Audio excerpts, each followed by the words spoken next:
Hi everyone. Today's daily mindful moment, brought to you by the Emmanuel Counseling Center, will be about self-compassion. I'll talk to you a little bit about what self-compassion is, what the research says, how we can use it in our daily life, and we'll end today's mindful moment with an exercise called SelfCompassion Break. So let's get started. The research done by Dr. Kristen Neff, along with Dr. Christopher Germer, say that there's three main elements to self-compassion. That's mindfulness, self-kindness, and connectedness. So the first part is mindfulness. Now we all know that mindfulness is about being aware of how you feel in the present moment. But in terms of self-compassion, it really means recognizing when you're struggling or when you're suffering with stress. And the crucial part is acknowledging and recognizing those feelings, but without judgment, without exaggeration, without overreacting. It's just being aware and recognizing when we're having a difficult time. The second part is self-kindness. It's about approaching yourself with support and understanding.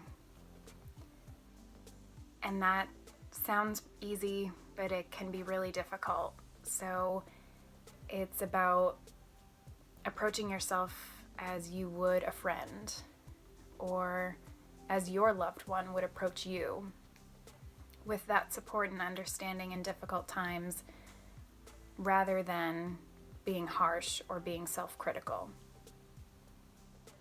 And the third part is connectedness. It's really about reminding yourself that although it's difficult, everyone experiences suffering. Everyone goes through loss, and everyone makes mistakes. And although those difficult times make us feel alone or isolated, is really consciously telling yourself that everyone goes through this and we're not alone. It's actually a commonality between everyone. Research shows that people who practice self-compassion are happier, less stressed, and more resilient.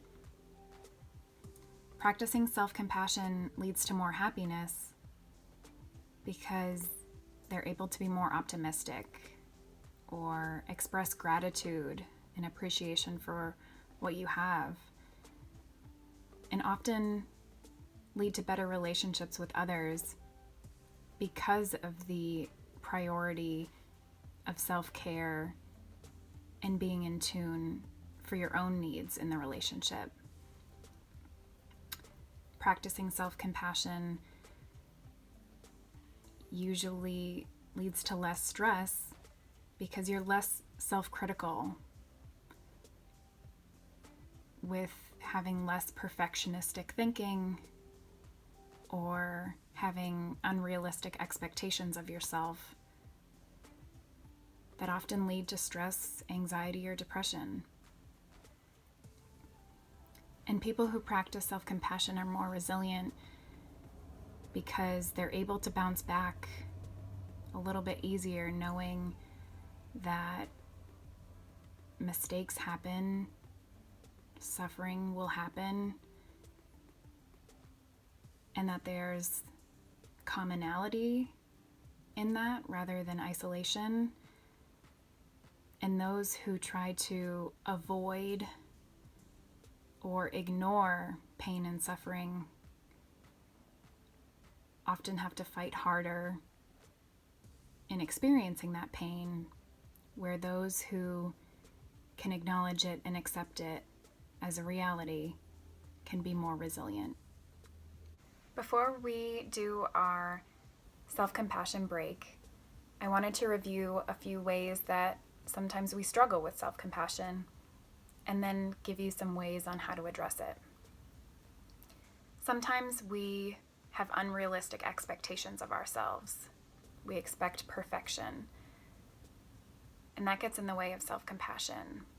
So some exercises to help with that is to ask for help when you need it.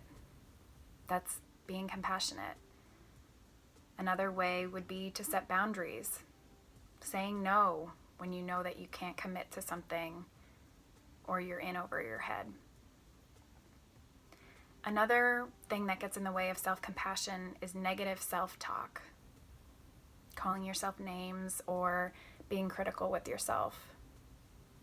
This is something to be mindful of, and a great exercise to get out of the habit of doing that is writing a letter to yourself and intentionally using kind words and coaching yourself through hard times. One more way that gets in the way of being self-compassionate is comparing yourself to others. Again, being mindful of it, but also recognize that oftentimes the things we see on social media or the things that appear to be true from other people's experiences might not be true at all. So this is when you need to remind yourself about the commonality and the connectedness that although it appears that this person might not struggle or have difficult times or stress, everyone goes through difficult times, stress, loss. So those are a few ways to attend to the things that get in the way of self-compassion.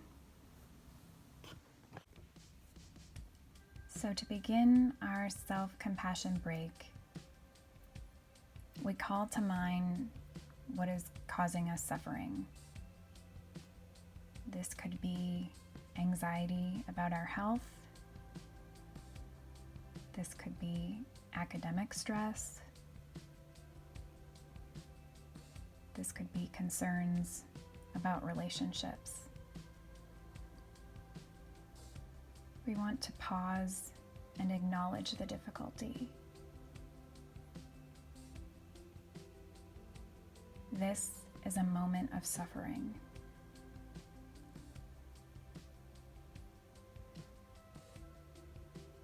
But we need to remind ourselves,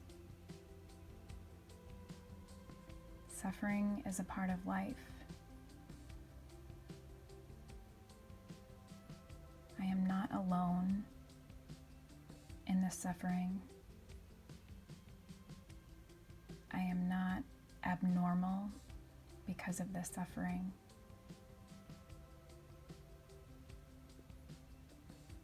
We all make mistakes.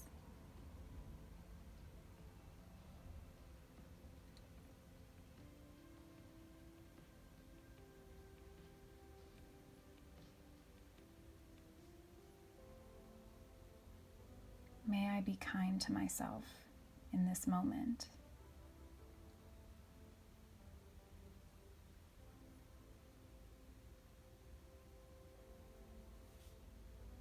Can I extend myself kindness? Can I respond with warmth?